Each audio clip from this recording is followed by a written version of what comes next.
Sir మీ పేరు? శ్రీనివాసరావు. శ్రీనివాసరావు. వ్యవసాయ భూమి ఉందా? వ్యవసాయం ఉందా? రైతు భరోసా వస్తుందా? 5 బాగా వస్తుందండి. ఎట్లా రైతు భరోసా ఇప్పుడు ఉపయోగమేనా, సరిపోతుందా మీకు? సరిపోద్దండి. 7,000 ఇస్తే సరిపోదు కదండి. కేంద్రం 6,000, ఇది 7,000, 13,000 వస్తారు, సరిపోదు. మోడీ పైసలు పడుతున్నాయా? మోడీ కాన్సం మొన్న పడిందండి. అదే టైంకి పడుతున్నాయా? టైం పడుతుంది, ఇప్పుడు నాటు పడుతుంది. వాటర్ సమస్య ఏమైనా ఉందా మీకు? బోర్లో ఏం లేదు. ఏం లేదు. కరెంట్ ఉంటుందా? కరెంట్ ఇప్పుడు కరెంట్ బిల్ పెంచిండ్రు అని అంటున్నారు కదా. పెంచారండి.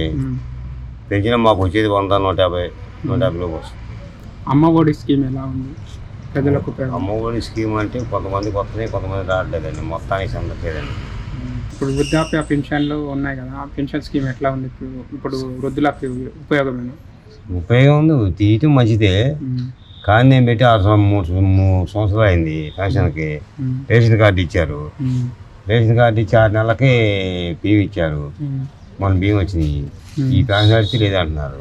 టీడీపీ జనసేన పొత్తు పెట్టుకున్నారు కదా, దానివల్ల టీడీపీ ఏమన్నా ప్లస్ పాయింట్ అవుతుందా? ప్లస్ పాయింట్ అనేది జనం నాటండి. కొంతమంది ఏమో వైఎస్ఆర్ వేస్తారు, కొంతమంది టీడీపీ వేస్తారు. ఇది ప్లస్ అనుకుంటున్నారు జనం. జనసేనకి ఏమన్నా సీట్లు వస్తాయి? చెప్పలేమండి, ఎందుకంటే తెలంగాణ అయితే మాకు సీటు కూడా రాలేదు కదండి. ఒక సీట్ రాలేదు. ఒక సీట్ రాలేదు. ఎక్కడ మాత్రం వస్తాయండి. 24 చంద్రబాబు గారు ఇచ్చారు, 24కి 4 వస్తాయి అనుకున్నా నేను నా వరకు.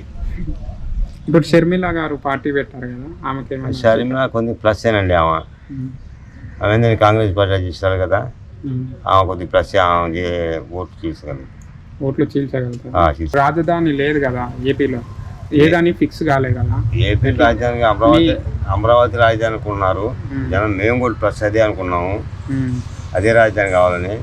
ఈ జగన్ గారు ఏమన్నా 3 రాజధానులు 30 రాజధానులు అంటున్నాడు. జగన్ గారు కట్టేది చేయలేదు. అవి జరిగే పనులు కాదు.